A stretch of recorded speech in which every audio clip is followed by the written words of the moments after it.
আসসালামু আলাইকুম। বলো যে আমরা একটু ঘুরতে যাচ্ছি। খালি দুটো লাইন বলবা। বলো বলো ওরম না, বলো আসসালামু আলাইকুম। তুমি ওঠো আগে বলো আসসালামু আলাইকুম। না, আমি বলতে পারবো না। বললাম চলুন আমাদের সাথে একটু ঘুরে বেড়াবেন। ওঠো বলবা না? তাহলে বলো ফুচকা খাইতে দেবো না। দিতে হবে না, আমিও ফুচকা খাবো না। তুমি ওঠো। আসসালামু আলাইকুম। আজকে আসলে শুক্রবার বিকেলবেলা সবাই মিলে গেছে নানির বাড়ি বেড়াইতে, আর মোরে আর আব্বুরে থুয়ে গেছে বাড়ি পাহারা দিতে। কেরা দেবে বাড়ি পাহারা? মুই আর আব্বু মিললে বাইরেইছি ঘুরতে। তো প্রথমে আব্বু লইয়েছে একটা মিষ্টির দোকানে। আব্বুর যেহেতু ডায়াবেটিসের সমস্যা, হ্যাঁ ধান্দা মুই বুঝতে পারছি, কিন্তু মিষ্টি মুই হারে খাওয়াই নেই। মানে মিষ্টি কইছি মুইও খামু না, এই জন্য এক গ্লাস ঘোল খাইলাম। মানে ভাইরে ভাই, ঘোলটা যে এত মজা লাগছে এই গরমে, ঠান্ডা ঠান্ডা এক গ্লাস ঘোল খাইয়ে খুবই ভালো লাগছে। একেবারে শরীর মন আত্মা কলজে মাথা সব ঠান্ডাই গেছে। তারপরে মূলত আইছিলাম ফুচকা খাইতে, কিন্তু ফুচকাওয়ালা আবার সেদিন বয় নাই, মানে সেই ফুচকাওয়ালাটা বয় নাই, এই জন্য আর খাওয়া হয় নাই। তারপরে কি আর করবো, চললেইছে এবার 12 ভাজা খাইতে। 12 ভাজাটাও এই জায়গার খুবই পপুলার।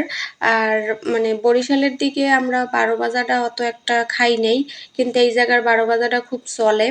অনেক রকম আইটেম দিয়ে একটা ঝালমুড়ির মতো জিনিস। এর সাথে আবার নিয়ে নিলাম পেঁয়াজু, তারপরে ডিমের চপ। দেখলে নিয়ে একটা খুদে দোকানদার আমাকে সার্ভ করছে।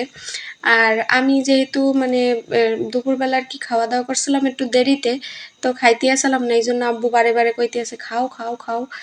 তো এই তো এরপরে আবার দেখলাম যে দোকানদার অনেকগুলো ছোলা ভাজি নিয়ে রাখছে।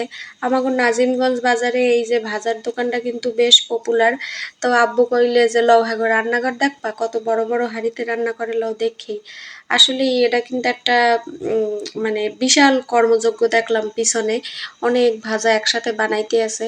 তো ও জায়গায় বেশিক্ষণ দাঁড়াইলাম না, এরপর একটু চিন্তা করলাম ঘেরে যাবো। ঘেরে যাওয়ার পথে আব্বু কয় পান খাবা, আমি কি হ্যাঁ খামু। এবার আব্বু আবার জিগায় কানপুরি দিয়ে পান খাবা, আমি তো জানি না ভাই কানপুরি কি। আমি কি কানপুরি নাগপুরি যা পারো দেও, মানে ওটা হইছে এক ধরনের জর্দা। এইবার মানে ঘেরে আইয়ে যেই না পান একটু মুহে দিয়ে 2 সের সাবান দিয়েছি, মাথাটাতে একবারে ঘুরিয়ে উঠছে। মানে পান খাওয়ার মোর অভ্যাস আছে টুকটাক, কিন্তু এই জর্দা টর্দা খাই না তো। মিষ্টি জর্দা পানটা আবার এত মজা লাগতে আছে, ওদিকে আবার মাথা ঘুরাইতে আছে, সে কি এক কম্বিনেশন। তো যাই হোক, এ জায়গায় আবার আব্বু হ্যার ঘের সম্পর্কে কিছু কইতে আসলে, যে এই জায়গায় এইটা দিমু, ওই জায়গায় নেট দিমু, মানে যা হয় আর কি, কি করলে ভালো হয়, এইসব আবার আমার লাগে শেয়ার করতে আসলে। আসলে আব্বুর আর আমার সম্পর্কটা আহ, মানে খুবই ভালো। একটা শ্বশুর বৌমার মধ্যে যেরকম সম্পর্ক থাকে সেরকম একদমই না। আব্বু আমার খুব কাছের একজন মানুষ। আপনারা সবাই আব্বুর জন্য দোয়া করবেন।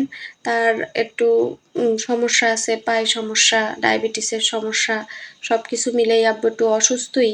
কিন্তু সবাই দোয়া করবেন আমার আব্বুর জন্য। আব্বুর মতো ভালো মানুষ দুনিয়ায় খুব কমই দেখছি। এই এত বছর বয়সে এত কম মানুষজন দেখি নাই, কিন্তু হ্যার মতো ঠান্ডা। তারপরে কারোর আগেও নাই পিছেও নাই। হ্যাঁ, হ্যাঁ শরীর দিয়ে যদি আপনি এক খাবলা মাংসও লইয়ে যান, হে কইবে আচ্ছা ঠিক আছে নেও, পরে আবার দিয়ে যাইও। এই ধরনের একজন মানুষ। তো এই তো আজকে এই পর্যন্তই। খুব সুন্দর একটা সময় কাটাইছি। আপনারা আপনারা সবাই ভালো থাকবেন। আল্লাহ হাফেজ।